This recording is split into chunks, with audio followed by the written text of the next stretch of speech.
we thought it was going to be cold, and it was. It turned out being pretty cold. So. It was really cold. More than you thought?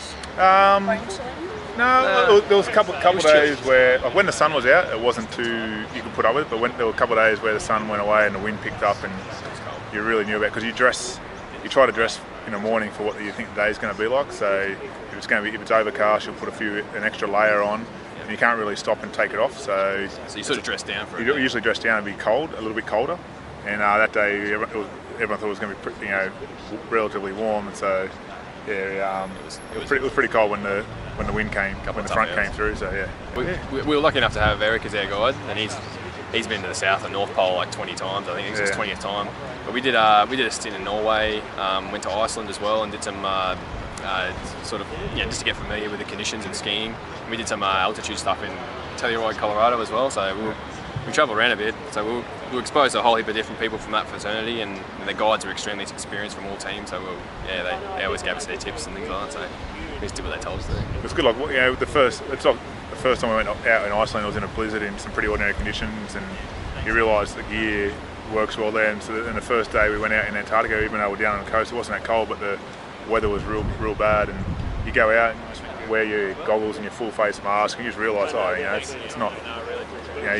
Once you're confident in the gear, then you're happy to go out in whatever conditions. I think with Antarctica, a lot of it was between the years. It was a mental challenge more than anything else. The physical stuff, if we weren't physically capable of doing it, we wouldn't have got picked to do it in the first place. But we got down there, and you have your issues and things like that, but it's just about cracking on and pushing through the barriers and making sure that you just don't, that if you need help, you get it and things like that. But you know it's going to hurt at times and that, but you used to that in your military career anyway. So you just, like Shaman said, it's more up there that you need to, you just rely on. You've been through things before, so you can go through them again. We were in a good team. We had us two with 2 Canadians, and we had a couple of UK mentors as well, they were pretty hilarious at times. Like Dominic West is a bit of a character. And then we had Eric as well, who was the Australian, a bit of a legend in Tasmania. So we had a really good team that clicked pretty early on in our training, and that carried through into Antarctica, and we really supported each other, because we had times when guys went down with casualties, and we just all rallied in and got them treated. And look after them, and you're sharing the load around at times. Like guys, might be suffering one day, and so you just take a bit of load off them and give them a bit of load if you're suffering. You have to work as a team down there. Humour was a massive factor. Yeah, we were constantly, we were just constantly laughing the whole time. There's nothing. But if anything else, you sort of stop and look around and you realise you're in Antarctica. There's nothing more else that really need to motivate you any more than that. I reckon it's a beautiful continent, and it's pretty amazing. And I think everyone should get down there and have a look at it. It's pretty bad. It's similar, like being down there in that type of team again. It's similar to being in the military. Like when everyone's joking around and that, you've got nothing to worry about. It's when people start becoming quiet and you're not hearing much from them, that's when you know they're starting to hurt and suffer. So that's when you know, let's go over and see what they need to give them a hand.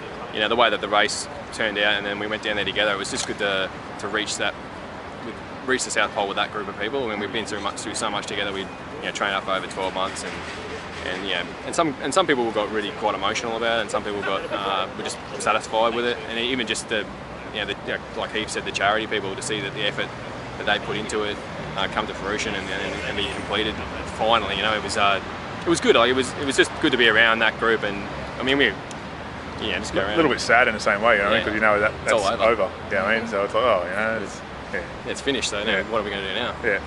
Oh, North Pole. North Pole sounds like the logical thing. But I must say, the bug is that environment is just beautiful. And it's so different to anything else. Especially coming from Australia, we come across, and one of the guys said, look, you don't live in Antarctica or the Arctic, you survive there, and it's a pretty addictive kind of environment to be in. You're at the mercy of something else that's a lot bigger than you are, so it's pretty good.